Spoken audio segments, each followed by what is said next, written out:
po jako akawuwo. In Omusinga wa Rwenzururu and central government.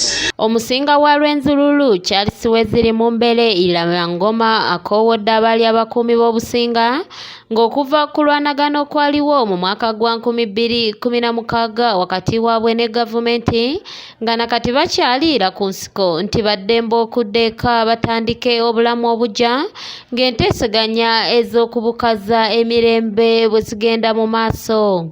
Also, the RDC Kasese has appointed with authority from the central government someone who's called Major David Wambale specifically to receive them.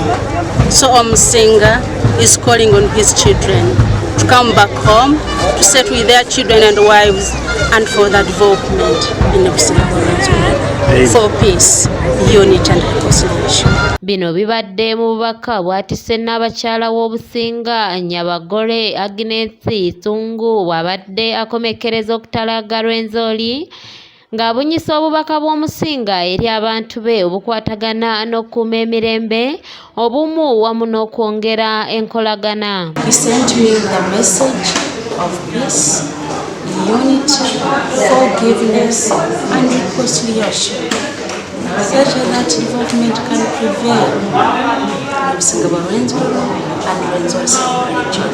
Ono abategeezezza nti okuddamu okubeera obumu kyekyokka ekigenda okuleeta enkulaakulana eyannamaddala mu bannarwenzori. Himbangoma b'Obusinga buno Rwenzori yoosi ne Uganda government busaana n'obuliitu obwerulusibwako mama mukulu Obusinga buno omutsumbi w'erimbeera kabutsumbeera mama w'ekitsumbi Nyamusenga Christine Birambuka Mukiranya. Omubaka wa Pulezidenti Kasese Lieutenant Joy Walusimbi asiimye Omumbere olw'obubaka obuzaamu amaanyi eri abantu be bw'agambye nti bwakubayamba okubakyusa mu bulamu bwabwe.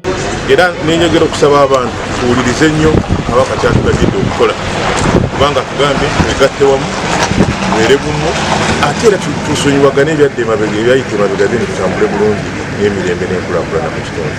Meseji y'ebadde esinga ebadde okuwagala emirembe gidde mu Rwenzori. Ono mu mbeera y'emu akakasizza abakuumi abakyali mu kwekuuma nti ofiisi ye neetegefu okubaaniriza era basaanye okuva mu kwekweka baveeyo bakola emirimu egivaamu ensimbi. Bulijjo mbadde mbeera mbagamba naye nga Omusinga tanaba kubagamba nti baveeyo nga mbagamba bajje era kyono si bajja okuba nti basoose okuvaayo kubanga gye ntambulayo kanga nkola mobilization bagamba bakomewo abazze era gye bali wabe batudde bulungi.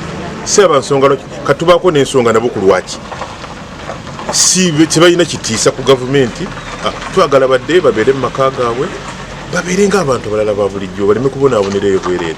Bano bana bafuzi ababalimbalimba okubalimba basule mu nsiko nga basula mu nnyumba zaabwe.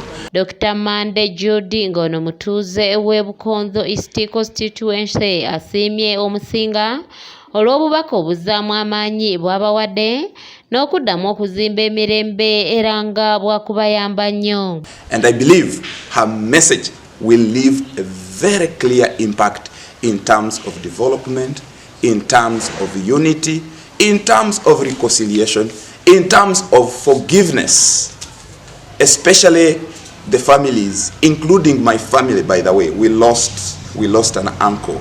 Ono asabye batuuze banne okutwala obubaka buno obubaweereddwa nga bwe buli balema ate okubukyusakyusa nga bwe baagala. And it's not misinterpreted because, Kasese will live in a situation where, it's a competing of egos here and there. And when even the message is very clear, some people at times tend to find a way of contradicting it. We just hope and pray that it goes the way it was delivered because it was a very nicely packaged message of hope. Robert Kule yakusakidde eggulire lino ku lwa ABS Television.